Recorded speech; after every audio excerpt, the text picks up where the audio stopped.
Is Pio not back yet? It's been weeks. The basement is still empty, so I suppose he isn't in there. And we also lost contact with Brazil, so who knows what he's doing. Let me call him on Discord. Didn't realize we had internet here. Oh, hey, Danny. Pio, why aren't you back yet? We have a video to record. Ah, sorry. I forgot to warn you. I'm the Brazilian president now. I was busy with politics. What? How did you even manage to become president of Brazil? Well, I just arrived here. I showed up with a sharpened toothbrush in parliament. They got scared, elected me, and gave me this hat. Please, tell me you are joking. I wish I was, brother. I wish I was. And who gave you permission to bring with yourself Black Rage Larry? He was being kept in a closet unused after the Bad War 2. I thought it could be useful. What did you think I had in my luggage at the end of the last video? I don't have possessions in the basement. Who cares? We have a video to make. Get your non-existent backside here right now, together with Larry. Fine. Servo Pio, I leave you in command of Brazil in my absence. We will be back in a few days. Try to not destroy the place while we are gone. Not that there is much left to destroy, it's Brazil, but you get what I mean.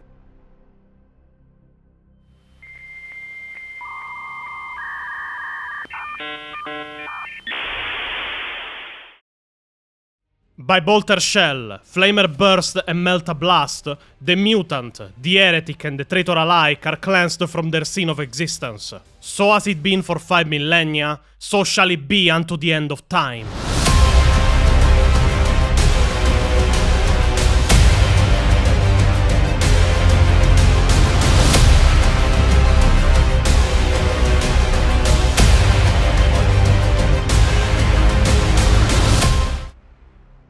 So, what will we discuss in this new episode of Pio's Personal Hell? Today we will finally give proper attention to a topic we mentioned multiple times in various videos, but never really covered. Today we will cover the Age of Apostasy, Goge Vandire and his Reign of Blood. Doge Vandire. I would eat you for that joke, Pio, but better than feed jokes for once. But first, hey, you!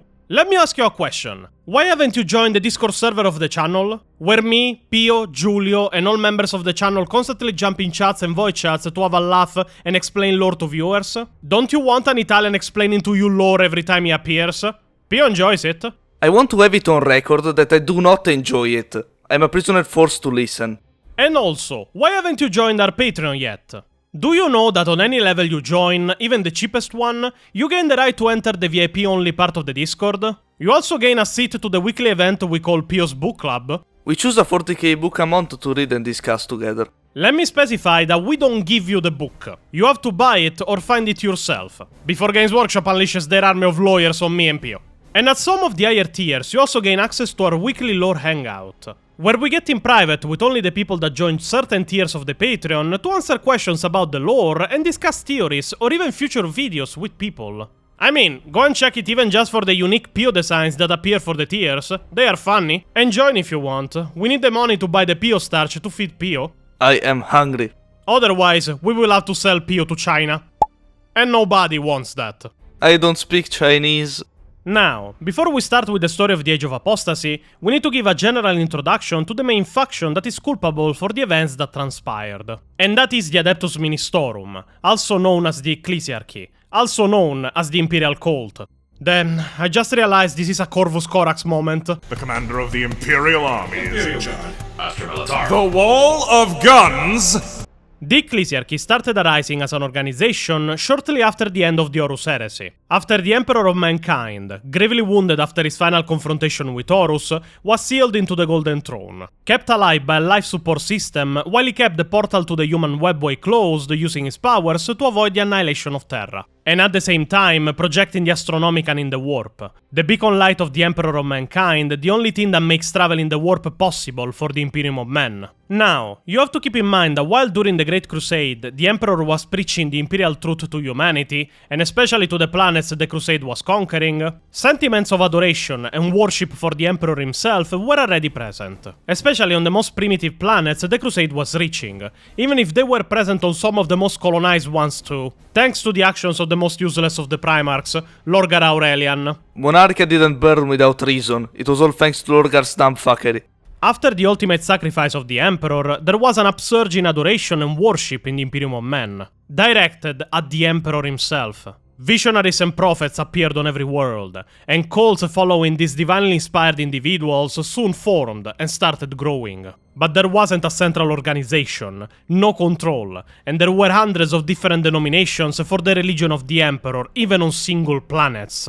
Each of them performing worship in a different manner and interpreting the Emperor's will in a different way. Slowly, the stronger cults grew and prospered. The smallest cults were incorporated into the larger ones if they didn't fade away. But over time, the cults started finding compromises in interpretation and became united. The most successful and powerful of these was the Temple of the Savior Emperor. The Temple of the Savior Emperor was an organization centered on Terra. This gave it an advantage, as it was the planet the Emperor of Mankind resided in. It was created by a former Imperial Guard officer who served in the defense of the Imperial Palace during the Horus Heresy. The original name of this fanatical leader has been lost, but it is known that he renamed himself Fatidicus, which means prophet in one of the ancient Terran tongues. Ancient Terran tongues. It's Latin, guys. Like everything in 40k, it is Latin. Fatidicus managed to gather a massive following, a following that included not only normal citizens, but also high-ranking members of the Navy and the Imperial Guard, as the Temple of the Savior Emperor was welcoming to everybody. The temple kept growing, and didn't stop even after Fatidicus died at the young age of 120 years old.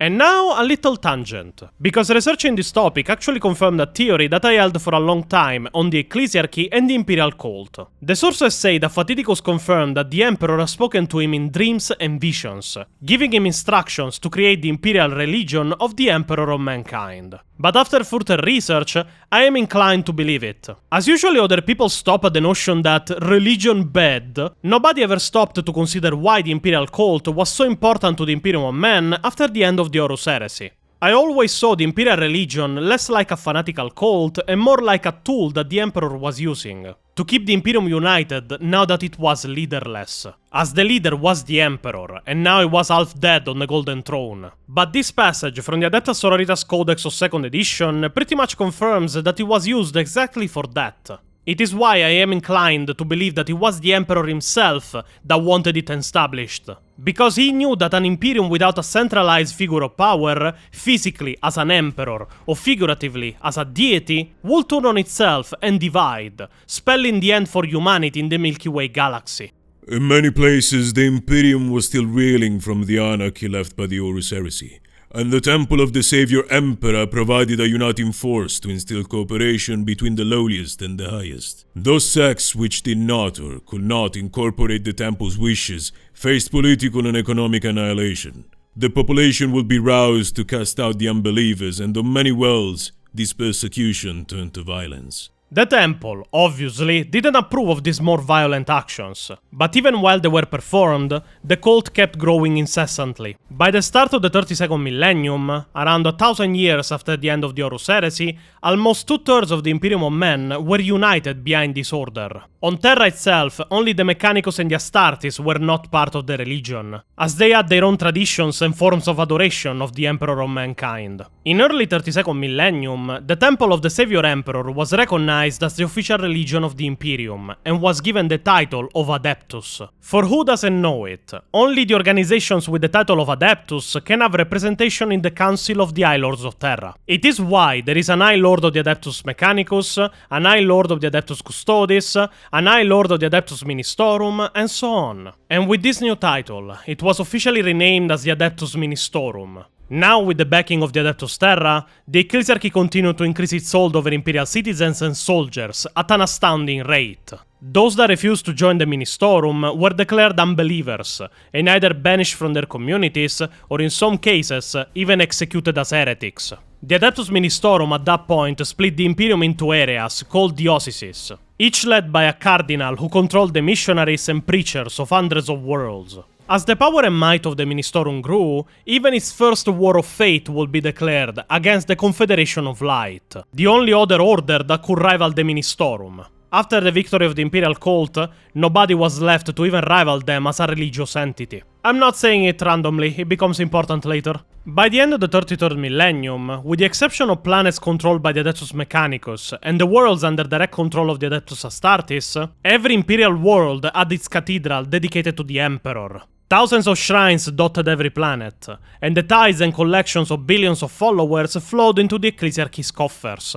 This money was used to build even larger temples, to outfit shrines in the most lavish decoration, and to fund more wars of fate to maintain the Ministorum's control. And it is from this point that the events that would lead the Imperium to the Age of Apostasy were set in motion. And if the Horus Heresy was Dead Issues the musical, the Age of Apostasy was Dead Issues the street performance. You already made the joke about Dead Issues the musical in the trailer of the channel. Acknowledging we are using a joke won't make you more meta in the eyes of the viewers, Pio.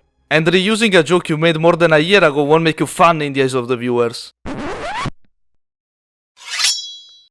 I would like to sincerely apologize for my last comment. Good choice! The power of the Ecclesiarchy grew and spread into every facet of Imperial life, to the point that the Ecclesiarchy and the Ecclesiarch himself started to influence the other High Lords of Terra. The Ecclesiarchy was indirectly dictating Imperial law, organizing armies, deciding which threats to the Imperium of Men gained priority, and where to direct Imperial resources. Elements of the Imperium of Men rallied against such overwhelming control. In the High Lords Council, the Fabricator General of the Adeptus Mechanicus opposed the will of the Ecclesiarchy, and the Chapter Masters of the Space Marines also viewed Imperial orders that reached them with doubt. It is following their lead that the Administratum began to fight against the pervasive force of the Ecclesiarchy. The Administratum, angered by their loss of control and power in the Imperium of Men, began to re-establish itself as the commanding and binding power within the Imperium. And so began a rivalry for power that lasts even to the present day of the 40k universe.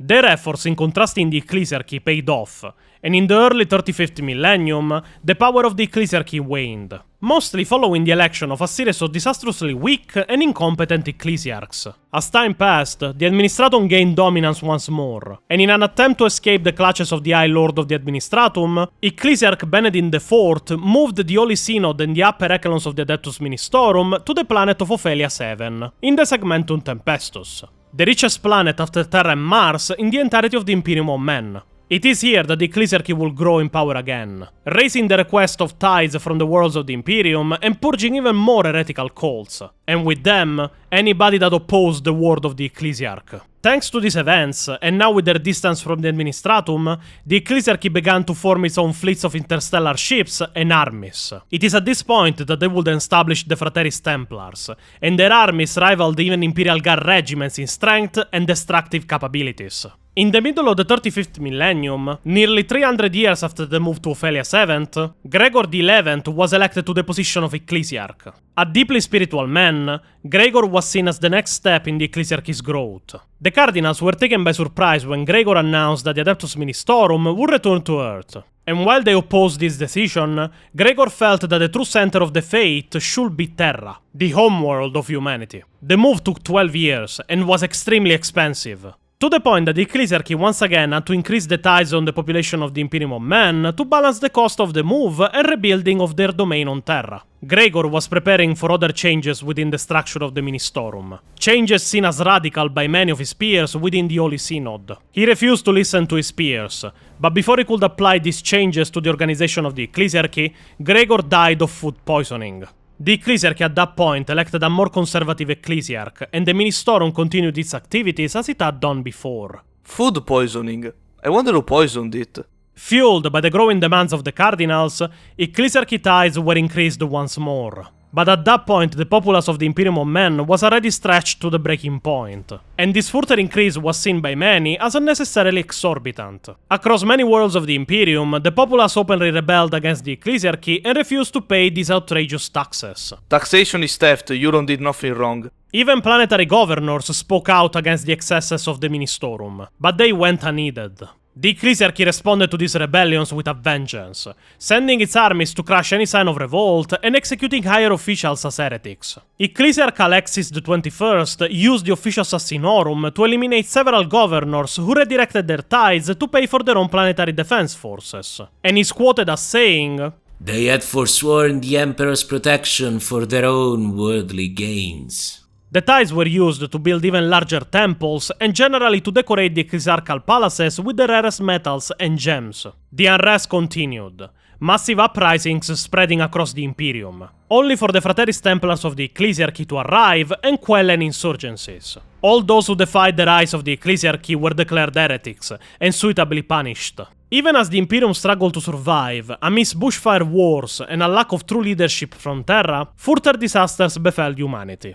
In the early 36th millennium, the incidence of warp storms started increasing. Travel between all but the closest stars became risky, and as the centuries passed, the warp soon became a tumultuous mass of roiling tempests and storms. Navigation became difficult everywhere, and hundreds of systems were left completely isolated. With the resources of the Administratum and the Ecclesiarchy turned towards their power struggle, much of the Imperium devolved into anarchy. In those few worlds still accessible by starship, the power of the Ecclesiarchy was brutally enforced by the Frateris Templars, and any slight deviation from the Holy Decrees was marked as heretical. Seeing the turmoil wracking the Imperium, Chaos forces poured forth from the Eye of Terror to attack the Imperium's worlds. Orc wags rampaged across vast tracts of the galaxy, and there was nobody who could stop them. On the planets cut off from Terra, Chaos and G-Stealer's cults rose in rebellion and overthrew their governments, damning entire worlds to slavery and slaughter. The worlds that were not overrun by alien attackers strove to retain what they could. But as time passed, even the most advanced worlds fell to their knees. With no central guidance from the Munitorum, even the worship of the Emperor began to devolve into a series of cults and sects, causing rivalries and conflicts amongst those who were once brothers under the light of the Emperor. Much of the Imperium was under the malaise of a pre-apocalyptic gloom. Great zealots denounced the Ecclesiarchy and claimed the Emperor was displeased with their greed and excesses, sending the warp storms as a test to judge the truly faithful and set them apart from heretics and sinners. Spurred on by these statements, citizens turned to flagellation and self-punishment to prove their belief and faith. Whole populations became seething masses of despair-laden cults, each trying to outdo the other in their torturous devotion in the Emperor of Mankind. Strange splinter groups grew in power, preaching extreme causes. Bloodthirsty cults eradicated many innocents as the populace tried to stem the wrath of the God Emperor. In some communities, any small deviation from what was deemed normal brought instant death to that individual and his entire family. Nobody, no matter age or sex, was spared. It is these events that will pave the way for the ascension to power of a very infamous individual, that will take control of the entire Imperium of Men through subterfuge and betrayal, and turn it into his personal and bloody playground. And Dolan Kairosius describes his tale in the most fitting way. It is the story of a man who did insane things because he put into practice what many saints have preached. This individual was none other than the newly elected 361st High Lord of the Administratum. His name was Goge Vandire.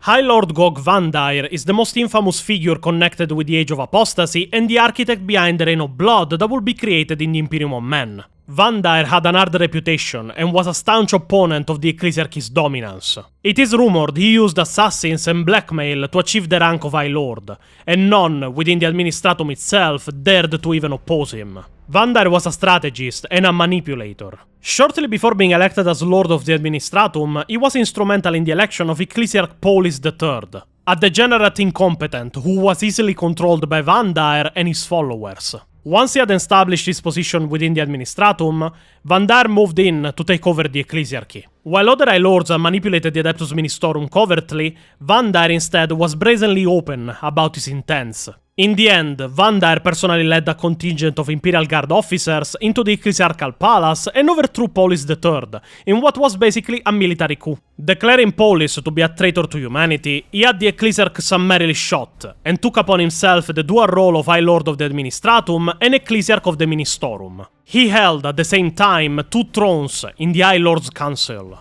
The members of the Ecclesiarchal Synod were terrified of him, and could do nothing to oppose Vandire as he set about eradicating any within the Ministorum who opposed him. Even the Cardinals started fleeing Terra to return to Ophelia 7 to escape Vandire's wrath. Strangely, their ship was engulfed by a huge warp storm as it entered the warp, and they were never seen again. A tragedy Vandire used as evidence of his divine right to reign over the Imperium in the Emperor's name. Vandire elected cardinals of his own choosing to fill the seats of power of the ecclesiarchy. He chose a calculated mix of weak-willed fools and brilliant geniuses with just the right amount of cruelty to ensure they would enforce his will without any qualms. The Imperium was about to face its darkest time since the Horus Heresy. Vandire was completely and utterly insane, a paranoid megalomaniac who saw plots and intrigue everywhere. His mind was twisted in every way, and he delighted in torturing his victims, declaring he was purifying their souls for the Emperor. Reminds me of a certain YouTuber that spends his entire videos retelling and theorizing about obscure 40k lore, and that is waging a one-man war against lore inaccurate channels. Vandire expected his every word to be recorded for posterity, and was constantly accompanied by a plethora of scribes whose job was to note down anything he said, or any innovative tortures inflicted in the converted catacombs beneath the ecclesiarchal palace. His mood would swing violently, laughing one moment and murderously angry the next. Vandire would often fall into a trance-like state, during which he would argue with himself in a mumbling voice, and on other occasions he would shout out loud for no apparent reason. He claimed that in those moments he was receiving messages from the Emperor. These meditative periods would always be followed by bouts of excessive violence. He had a huge three-dimensional map of the Imperium installed in his audience chamber, with a constant relay of current warp storm activity. As soon as a world was reachable, he would dispatch a war fleet to establish control on it. The Rain of Blood would affect the entire Imperium of men. The followers of Vandire in the Astra Militarum and the Imperial Navy that had high-ranking positions were only too ready to execute Vandire's orders. Virus bombing the Highworld of Kalana 7th without reason, invading the farmlands of Boras Minor and enslaving every female child under 12 years of age, using the orbital batteries of Janna to melt the planet ice caps, drowning nearly 4 billion people in the resultant floods. The list goes on, and it was all recorded by Vandire's personal scribes. Vandire was on a personal mission of vengeance against the wretched state of the Imperium of Men. Early in the Reign of Blood, Vandire's extensive network of spies notified him of a particular sect which had previously eluded the attention of the ecclesiarchy. It was a small cult, barely 500 members in total, on the little agri-world known as San Leor. Vandire was extremely furious when he first heard of the group, but as his agents explained to him the nature of it, his interests were from homicidal intent to almost curiosity. The sect, known as the Daughters of the Emperor, contained only female members and devoted itself to the worship of the Emperor of mankind through inner purity. The Daughters of the Emperor studied the ancient arts of war, using a taxing learning process to clear their minds of all worldly considerations, honing their skills over their entire lives. This piqued Vandire's interest, and he ordered a ship to prepare immediately for a journey to San Leor so that he could visit it and see the cult himself. Vandire showed up on the planet with an entourage of almost 100,000 servants and soldiers. The people of the Agri-Planet were forced to line the streets and show due respect. Those who failed to cooperate were executed as heretics, regardless of their reasons. Vandire would have even newly born babies and elders dragged from their homes to witness the arrival of the ecclesiarch. All of them would be forced to show their adoration to Vandire at gunpoint. When Vandire reached the temple with his procession, he found the gates barred against him. A young daughter of the Emperor informed him that the order did not recognize his authority. The servants of Vandire expected a customary explosion of rage and destruction from him. But instead, Vandire had anticipated such an insolent response and had already considered the solution. He ordered the Daughters of the Emperor to witness a feat that would prove he had the favor of the Emperor of mankind. With a small entourage of bodyguards, Vandire entered the temple and was accompanied to the main hall. Before the assembled order of daughters, Vandire knelt in supplication to the Emperor, praying for his protection, clutching the ecclesiarch's rosarios in both hands. Standing again, he ordered one of his guards to shoot him with his last pistol. The officer refused at first, begging Vandire to not endanger himself. Vandire's response is quoted as, "There is no danger. I have the Emperor's protection. Do you doubt that?" The officer couldn't answer the question, as he knew that answering the wrong way would have brought to him punishment. He duly raised his pistol, aimed at the ecclesiarch's chest, and pulled the trigger. The last bolt struck Vandire, and it caused an explosion of light, blinding all who stood around him. As they recovered their senses, they saw Vandire standing totally unarmed in the center of the chamber, leaning on his bone-walking cane. All the soldiers and the daughters fell to their knees in worship almost at the same time. Wait, you're telling me that Vandire was in fact protected by the Emperor? Not exactly. As Vandire would later explain and even boast to his own scribes, Vandire had gambled that the isolated daughters of the Emperor didn't have any knowledge of the technology contained in a Rosarius. What is a Rosarius exactly? A Rosarius is pretty much an amulet containing a powerful conversion field generator. It is a rare and highly prized piece of technology given to high members of the Munitorum, or even used by Space Marine chaplains. Imagine an iron halo, but less powerful, and in amulet form. It creates a miniaturized and moderately powerful void shield around the wearer to protect him from harm. So it was all just a gamble he took? Exactly, even if it paid off. Let me write that down, but in my case I am curious about showing tasers to an Amish community. The daughters of the Emperor would swear their loyalty to Vandire, and they were elevated to the position of ecclesiarchal bodyguards, becoming the personal guard of Goge Vandire. They returned to Terra with him, and from then on, the warrior woman became his personal retinue of soldiers and companions. And Vandire even renamed them the Brides of the Emperor. Yes, by companions it is hinted that they were also his own personal harem. Lucky man. The Brides of the Emperor were trained by the best teachers in the Imperial Guard to combine their own skills with the modern weapons of war. And word of their dedication to the protection of Vandire spread through the Imperium. The Brides not only served as Vandire's bodyguards, but also as servants and companions. They tasted the High Lord's food, fed him when he fell weak with illness, nursed his frail body, and entertained him with singing, dancing, and other, more exotic skills. But nonetheless, they were hardened fighters. And when the Holy Synod tried to have Vandire assassinated a few years later, the brides went into the meeting chambers, locked the doors, and emerged an hour later, carrying the severed heads of every cardinal present.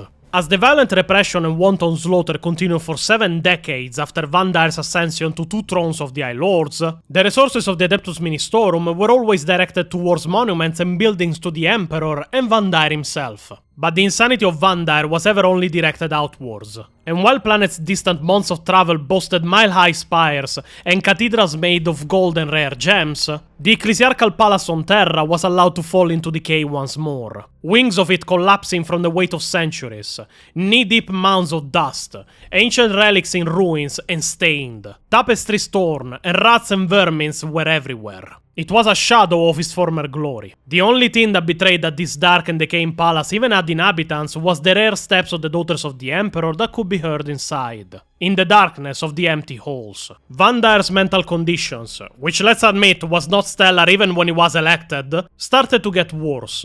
He would fall into long, nightmare-ridden sleeps, crying out in hysterical screams. His ancient body was pumped full of drugs and elixirs to keep the inevitable diseases and aging at bay. But with the power of the Brides of the Emperor at his disposal, Vandire was still able to command with an iron fist. In his more lucid moments, the alien Vandire could be heard muttering about the light. And the writings of his scribes recorded that his fear of light seemed to grow with every passing day, as he spent all his time in the darkness of the decaying palace.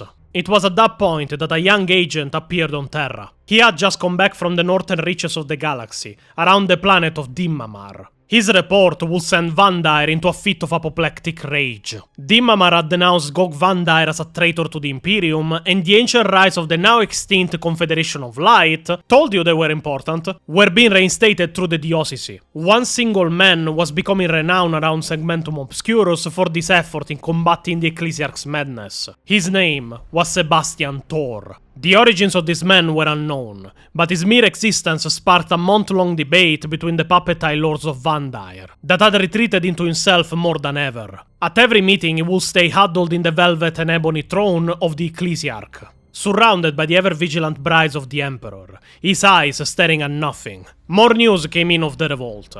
It became clear that things would have to be stopped soon. In just 3 months, another 80 systems had declared their loyalty to the Confederation of Light. And only the weight of the Munitorum armies and fleets in other sectors prevented similar occurrences all across the northern reaches of the Imperium. The Frateris Templars were dispatched to deal with the threat, and were ordered to raise Dimmamar and eradicate every living creature on the world. An entire fleet was dispatched, but shortly after it jumped into the warp outside of the Clax system, it was smashed asunder by a warp storm of gigantic proportions that literally tore the ships apart. The clock system has been cut off ever since by the swirling tempest, and it is claimed that those who pass close by can still hear the screams of the dying and feel the panicked last tones of the astropaths echoing through the whole region. It is an area of ill omen, now known as the Storm of the Emperor's Wrath. Witnessing this huge blow to the Ecclesiarchy's military power, the whole of Segmentum Obscurus erupted into rebellion. The Cardinal palaces were stormed by frenzied converts who tore down the hangings,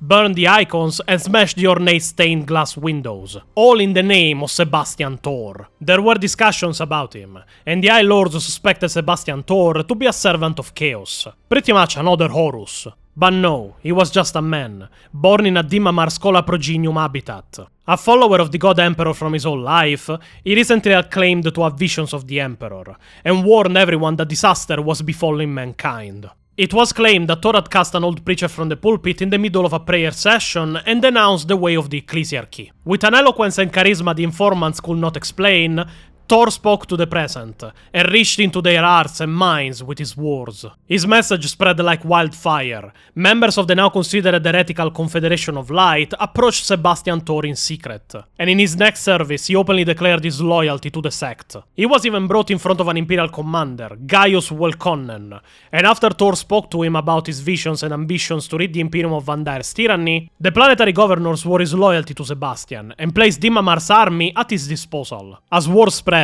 anarchy fell in Segmentum Obscurus, with desecration, looting and wanton destruction becoming normalcy. Now the army of followers of Sebastian Thor numbered in the millions, and it was slowly making its way through the Imperium worlds and towards Terra, with even some of the Frateris Templars of the Ecclesiarchy joining his cause. Sebastian Thor was obviously an eloquent individual, and that explains some of the help he was receiving by planetary populations. But some things stayed unexplained. Navigators will speak of the strange utter calmness of the warp as Thor and his followers journeyed from system to system, while the rest of the galaxy was still embroiled in the raging tempest that was engulfing the Imperium from centuries. It was such a strange phenomenon that the navigators would dub him Abstracta Preomnis, pretty much master of the warp. Sebastian Thor kept overthrowing the balance of power of the Ecclesiarchy and kept converting millions of followers as he moved towards Terra. Now the tide was against Vandire. The masses had been pushed too far, and this time they had a leader to unite behind. Then more disturbing news reached the High Lords. The Mechanicus and the Space Marine chapters, that by that point had played a very small role in the Age of Apostasy, mainly spending their efforts in protecting the few systems they could from Vandire's Reign of Blood, started supporting the movement of Sebastian Thor, fed up by the Age of Madness the Ecclesiarchy and Vandire had unleashed on the Imperium of Men, with even the Adeptus Mechanicus issuing a summon for the High Lords to account for themselves, indict Vandire and execute him as a traitor. Vandire's response was to dissolve the Council of the High Lords and order his remaining armies and fleets to attack the rebellious Space Marine chapters and Cult Mechanicus Forge Worlds. Many officers, obviously, refused such a self-destructive endeavor. Terrorizing farmers was all fine and good. Now that they have to face bolters, they are scared. The officers that refused were burned or hanged as heretics. They were replaced with more tractable commanders.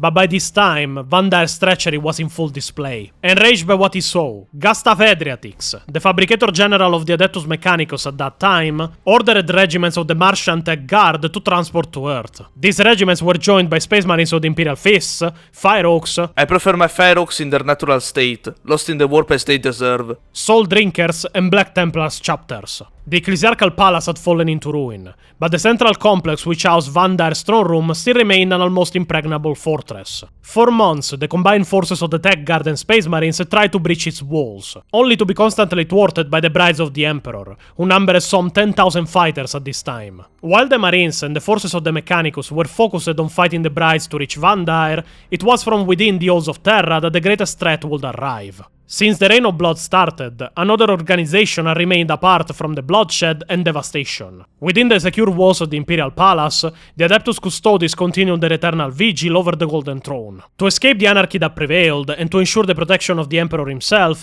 the Custodians had cut themselves off from the outside completely. It was only when the Space Marines and the Adeptus Mechanicus moved against Goge Vandire that the true extent of the treachery perpetrated by the High Lord became known to the Custodians. Sorry, but what the fuck? Something troubling you, Pio? Yes, a lot actually. You want to tell me that after Vandire took power and started ruling the Imperium of Men like he was Vlad the Impaler but in space, the Custodians, which remember everyone, have a position to the table of the Council of Terra? Yeah, their Captain General is technically an High Lord. Instead of stopping him, they just collectively went, well, billions of Imperial citizens are being genocided in front of me by a man residing directly a few minutes from me, but I can't think of a good enough reason to throw him from the top of his cathedral right now. Yeah, second edition lore is weird. Never look into the Siege of the Eternity Gate by the cult of the Hedonic Lord, Pio. You will get an aneurysm from that. Anyway, the Adeptus Custodians held secret meetings with the commanders of the Space Marines.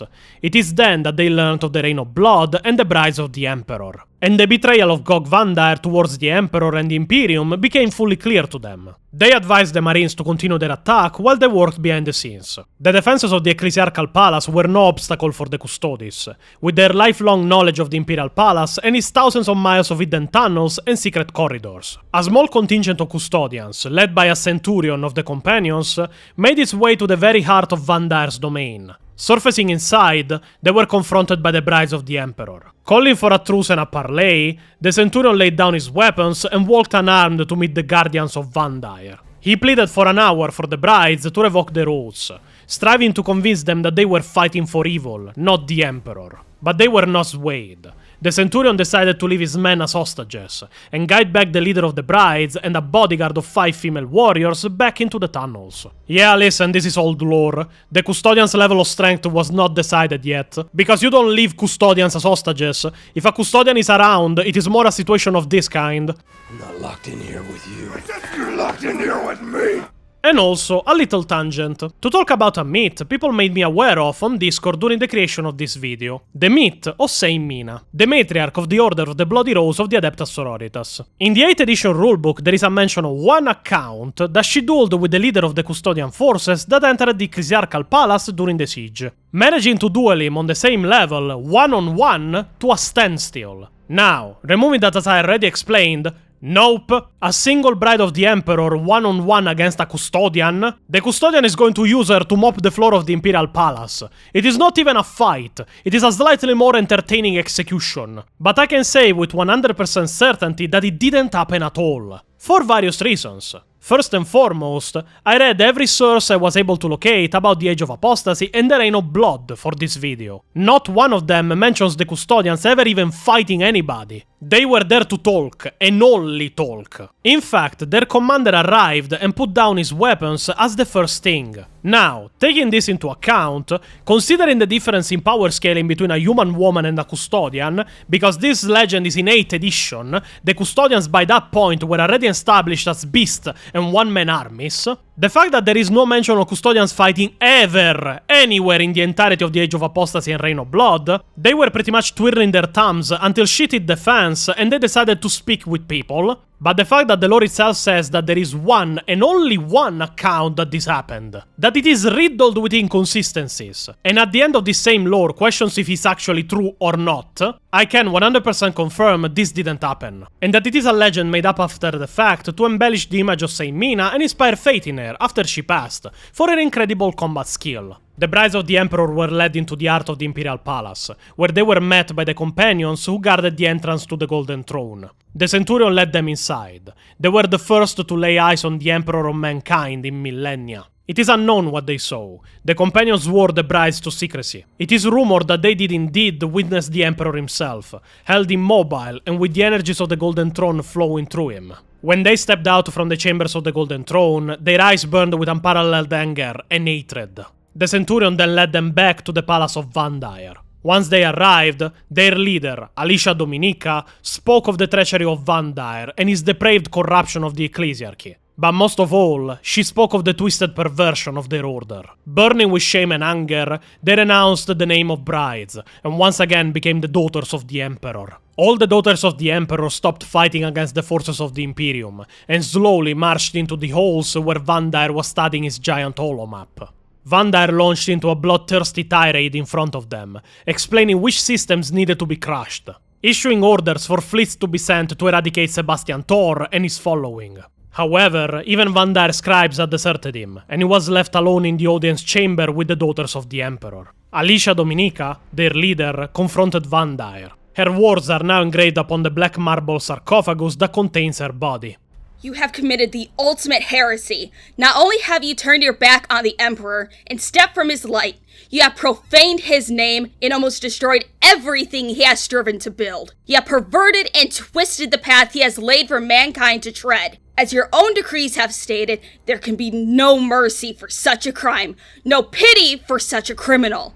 I renounce your lordship. You walk in the darkness and cannot be allowed to live. Your sentence has been long overdue, and now it is time for you to die.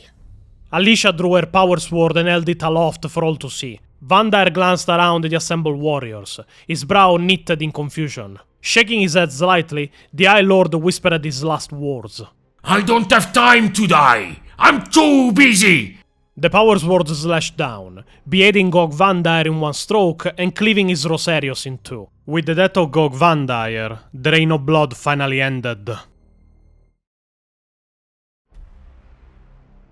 I always heard that Dominica actually shot Vandire in the back of the head. You heard of it from people that neither study nor know the lore, Pio. And you didn't mention the fact that Alicia Dominica came back from the throne room of the Emperor with bleached white hair. I didn't mention it because it didn't happen, Pio. I don't know who said it did, but in the second edition manual, it is not mentioned at all. In fact, people have wrong even who was associated with white hair, as the only order of the Adeptus Sororitas to dye their hair white is the Order of our Martyred Lady, which was in origin called the Order of the Fiery Heart, and was not founded by Alicia Dominica, but by Catherine Elisius, also known as Saint Catherine. Pretty much Alicia Dominica's second in command. Technically with a retcon from the magazine Imperium Collect Adeptus Sororitas Mission Roster, we are explained that her hair had turned white upon standing before the Golden Throne. But that magazine, at least to the best of my research, was released at the same time of Warhammer Imperium issue 35, on May 4th, 2022. So it took from 2nd edition to 2022 to establish why the sisters have white hair.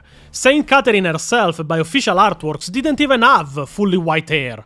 The Order of Sororitas established by Alicia Dominica is the Order of the Ebon Chalice, which doesn't have white hair. The only book even hinting that some of the heirs of Dominica turned white is Pilgrims of Fire, released in January 16, 2024. And that book is widely regarded as a badly written mess, so I don't even know if to count that ulterior retcon as canon. Well, it is an interesting story. This is the end of it? Not exactly. While the Reign of Blood had ended, the madness of the Age of Apostasy was still in full swing. For centuries, the Imperium was still wracked by warp storms, and all manners of empires and kingdoms were being carved by Imperial commanders and Cardinals.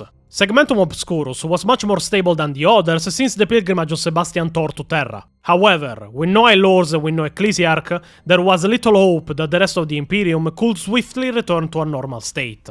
The chapter masters of the Space Marines on Terra and the Fabricator General of the Adeptus Mechanicus set about resurrecting what remained of the High Lords of Terra, using the notes of Vandire's scribes to bring to justice all those that had profited from the Reign of Blood. All organizations in the Imperium conducted purges in their own ranks of people loyal to Vandire, while those that had fought against him were promoted to more prominent positions. Some of the High Lords were cleared of any accusations and kept their seats in the Council. However, there was still no Ecclesiarch in the Imperium of Men. It was then that the newly reformed Council of the High Lords sent messages to Sebastian Thor, requesting for him to immediately reach Terra. After various refusals, ships were sent to collect him forcibly, even if non-violently, as he simply accepted to follow the Imperial forces sent for him to avoid bloodshed between his followers and the Imperium's soldiers. Sebastian Thor was put to trial as a traitor, mainly by offended High Lords that were insulted by his refusal of their request to come to Terra. But after 2 months of trial, the verdict was delivered by Captain General Excelsior of the Adeptus Custodes.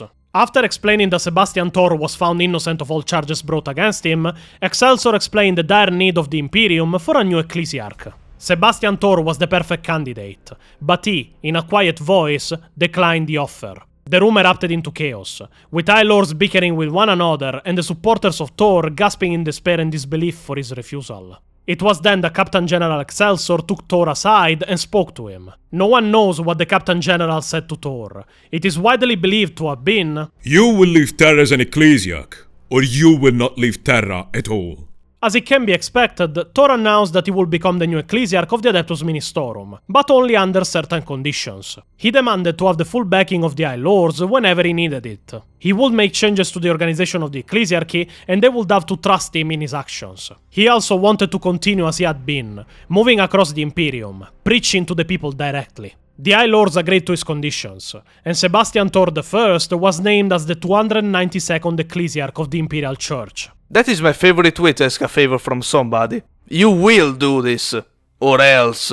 Sebastian Thor then started instigating many changes inside the Munitorum, but he realized that what needed changing wasn't the fate itself, but the system behind it. The people of the Imperium were crying out for solid leadership of the Church. Many of the changes he wanted were not realized in his lifetime, but the foundation he laid down during his time as Ecclesiarch continued to hold the Adeptus Munitorum together to this day. The first change Thor would execute was the formation of the Synod Ministra on Ophelia VII, existing concurrently with the Holy Synod on Terra. The Synod Ministra acted as a secondary governing body away from Terra, and this had a twofold effect. Firstly, the Synod Ministra relays and disseminates the dictates of the Ecclesiarch and the Holy Synod, pretty much enforcing the laws of the Ecclesiarchy. Secondly, it provides a defense against the manipulation of the Ecclesiarchy by other organizations, or even by a single individual within the ranks of the Munitorum itself. Never again will an High Lord or Ecclesiarch have total power over the Adeptus Munitorum. He also broke down dioceses into smaller areas, giving each cardinal less personal power and forcing them to control fewer men and resources, other than creating more opposition to radical changes in the Munitorum by increasing the number of cardinals. The other changes that happened were mostly pushed by the High Lords of Terra. The most important was the Decree Passive, created and put into full function in 000-1288 M36. What the fuck is going on with that date?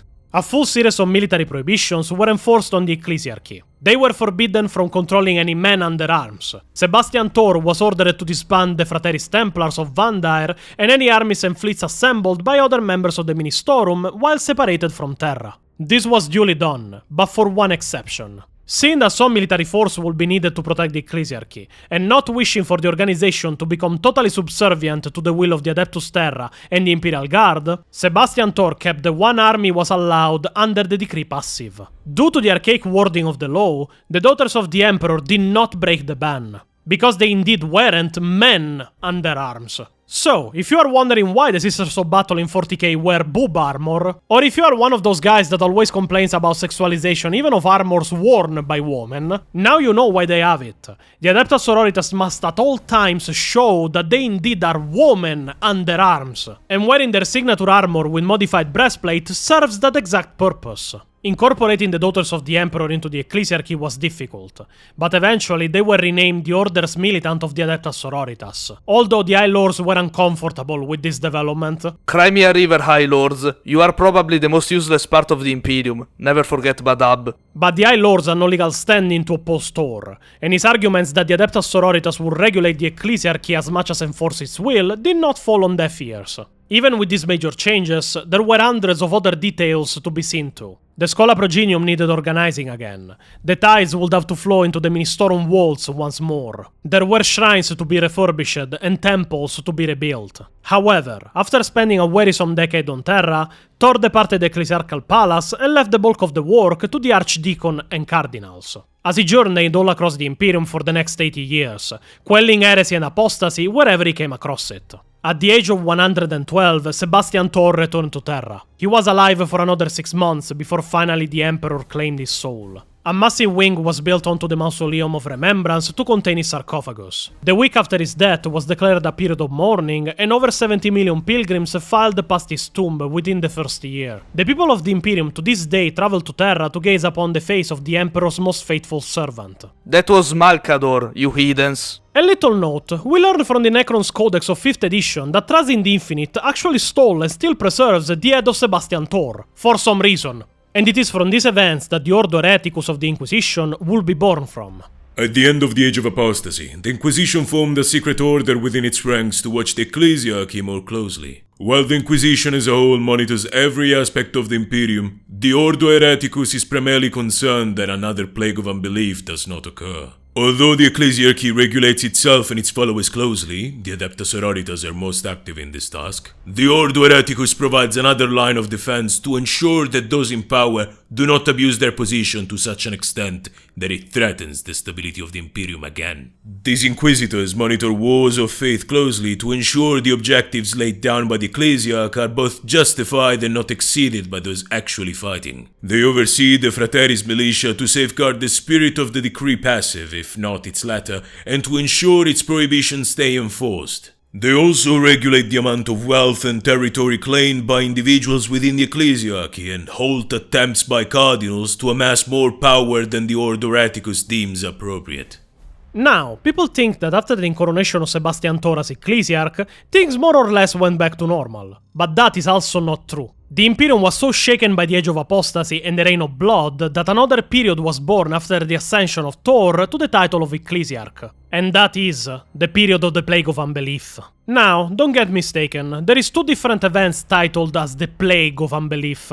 The wrong one in this case is the plague that happened in Segmentum Obscurus shortly before the 13th Black Crusade, where the zombie plague appeared and started wreaking havoc in Segmentum Obscurus. In the case of the period of the story we're talking about, the Plague of Unbelief is officially considered a part of the Age of Apostasy. Even after the death of Goge Vandire and Thor's ascension to Ecclesiarch, many false prophets appeared throughout the territory of the Imperium. Some little more than madmen leading rebel armies, others spiritual demagogues who commanded worlds and armies. The most powerful of them was an individual that committed such vile heresies that he came close to rivaling Vandire, even if on a smaller scale. The name of this particular individual was given to me by a fellow 40k YouTuber, even if in this case exclusively on the Italian side, called L'Astropate, which translated to English is the Astropath. We are talking of the apostate Cardinal himself, or how he was more infamously known, Cardinal Bucharis. After a few decades from Sebastian Thor's ascension to the ecclesiarchal throne, Cardinal Bucharis was the head of a diocese centered on Gatalamor, a system to the galactic southwest of Terra. It was far from a rich diocese, but Bucharis, driven by jealousy of his peers' achievements, vowed to build one of the largest temples to the Emperor's glory on his cardinal planet. To do so, he brutally enslaved the population of Gatalamor, but he still needed more men and resources. Using an army of thugs and cutthroats, he conquered the nearby world of Randa. The planet was rich in mines, giving Bucharis more wealth. In this system he would also join forces with the renegade Navy Admiral Sealla and a colonel of the Rigelian 25th Imperial Guard Regiment, called Gasto. Using these new allies, in just 7 years, Bucharis was controlling 50 star systems. Bucharis' realm was cut off from much of the Imperium by a dense concentration of warp storms. And the news of Sebastian Thor's ascensions and the reorganization of the ecclesiarchy had not yet come true. Bucharis was suppressing all info in his empire regarding the events that had taken place on Terra. He announced to his domain that the ecclesiarchy had fallen, corrupted by traitors and heretics. And using evidence from the time of Vandire, he declared himself the true mouth of the Emperor and head of the Adeptus Ministorum. The people believed in his elegant speeches. In short order, the domain of Bucharis became a tyranny, where the strong were rewarded and the weak left to die. The worlds filled with looting gangs and power-hungry nobles, with companies of mercenary guard dispatched to enforce order in the name of the Cardinal. The domain of Bucharis kept growing, even if he heavily avoided attacking any territory in the galaxy where he could encounter serious resistance. He became so powerful that he was almost ready to take on the might of Terra itself, but fortunately for the divided Imperium, Bucharis was to make a grave error. During his advance to the north of his empire, Bucharis entered the territory of the Space Walls, and when Bucharis' immense fleet dropped out of the warp to envelop the Albia system, it encountered a Space Walls cruiser, the Claw of Ras. After a brief battle, during which a navy cruiser and a transport ship were destroyed, the Space Walls jumped into the warp and escaped. Bucharis dismissed the encounter with the Space Walls as a freak chance, and went back to conquering more territory. However, the fifth system he dropped into after the battle held more than he bargained for. It was the star system containing Ferris, the home planet of the Space Walls. Almost immediately after they appeared, they were engaged by the Space Walls war fleet, that tore through much of Bucharis' fleet before racing back, and continued to launch hit-and-run attacks against Bucharis. Not satisfied with the situation, Bucharis launched an assault on Ferris himself, managing, in the middle of the brutal void battles, to establish a landing zone. And thousands of renegade guardsmen poured onto the ice world. Captured Ferrician were enslaved by Bucharis' armies, whole communities were slaughtered, and settlements razed to the ground. Bucharis' advance continued, until inexorably he reached the Fang, the fortress monastery of the Space Walls, ordering his forces to surround it, with more reinforcements coming in to deploy troops on the ground. The Space Walls kept fighting throughout the siege, even going out to slaughter soldiers and take down siege weapons by using hidden passages riddling the mountains. The siege went on for 3 years, incapable of penetrating the Fang or finish the Space Walls, with Bucharis drawing in more and more of his own forces to try and win the war. This was until from the edge of the system appeared into reality an armada of Space Walls battle barges returning to their own planet. The fleet arrived and in short order smashed nearly half of Bucharis' fleet in their first strike. Caught between the newcomers and the attack of the remaining Space Walls from the center of the system, Admiral Sealla ordered a withdrawal. The Space Walls didn't pursue them, instead moving towards Ferris. The attack on the planet by Curl Grimeblood's Great Company was brutal, killing tens of thousands of traitor guardsmen in the first week. Cardinal Bucharis fled the world and linked with Admiral Sealla, leaving Ferris to the Space Walls, as Bucharis retreated back his northern forces to consolidate his control on the rest of his domain. After these events, a series of disastrous campaigns and rebellions in the territory of Bucharis followed, to the point that the apostate Cardinal was pushed back into his own domain at the system of Gatalamor. This was until a confessor of the Ecclesiarchy, known as Confessor Dolan, arrived to his planet. Bucharis knew from a messenger sent by Dolan that he was coming to condemn the apostate Cardinal, and asked him to surrender himself for his crimes in front of the Emperor. He killed the messenger and captured Dolan. After months of tortures, followed by a puppet trial that Bucharis hosted only to condemn Dolan before killing him, to avoid giving the people a martyr, he found Dolan guilty. And for almost 8 long months, Dolan endured unknown torment at the hands of Bucharis' torturers. When he died, his body was flung from the walls of the palace for the dogs and birds to feast upon. He was maimed beyond recognition. Hideous scars and burns marred his flesh, telling a tale of great pain and misery. But despite all that, the face of Dolan exuded calm, serenity, and peace. The body of Dolan disappeared shortly after, and was never found. But Bucharis' plans to shame the confessor wildly backfired. In allowing the confessor to speak at the trial, he had given Dolan the means to spread his message further across the stars than it ever would have done otherwise. And when his death was announced, Bucharis' domain erupted into revolt. Inspired by the sacrifice of the great confessor, millions of men, women and children faced the guns of their foes with their bare hands. Bucharis' palace itself was stormed, and traitors within his own ranks opened the gates to allow the faithful to gain their vengeance. Bucharis fled. Using a network of tunnels, he made his way to the spaceport where he intended to board the next shuttle leaving, and desert everything he had built up to preserve his own life. Again, his own closest followers betrayed him, hoping to save themselves from the savagery of the mob. Warned of Bucharis' imminent departure, the inhabitants of Gatalamor surrounded the spaceport. They threw themselves at its electrified walls until the generators short-circuited. Bucharis never reached his ship. The mob found him as he was boarding. Swallowed up in a mass of hundreds of thousands of slaves crying for revenge, he was torn apart. His body was never recovered. But when the mass of repressed citizens dispersed, the scattered ashes of a fire were all that was left to mark the place of his demise.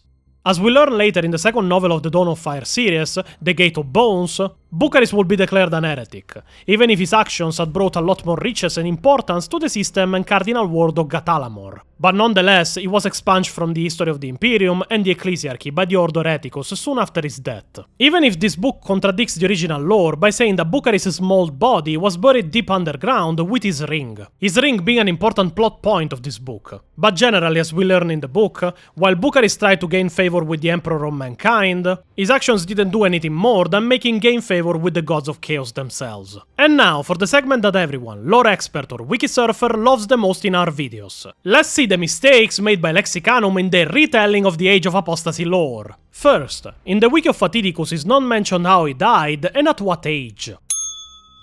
In the same wiki page is not mentioned that he himself claimed that the Emperor spoke to him in his dreams. In the wiki page of the Ecclesiarchy there is no mention of their war for power and influence with the Administratum.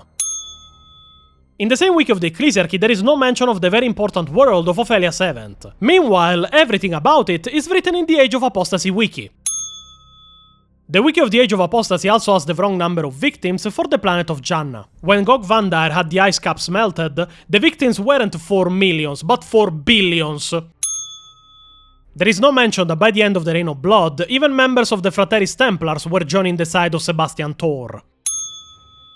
There is no mention of Alicia Dominica in the entirety of the wiki page of the Age of Apostasy. I mean, she's just the commander-in-chief of the Brides of the Emperor, and the woman that executed Goge Vandire, not that important. And last but not least, in the Age of Apostasy wiki, there is no mention of the creation of the Decree passive. And that was the full story of the Age of Apostasy, Goge Vandire, the Reign of Blood, and the Plague of Unbelief that followed it. It was a crazy time for the Imperium of Men, and one that has been explored very little. But with the current track record of Games Workshop, let's keep it that way, before they fumble this age too. Yes, that was very interesting. Now if you'll excuse me, I have a country to rule. They don't call me Generalissimo Pio for nothing. Wow, you were hard at work, Servo Pio.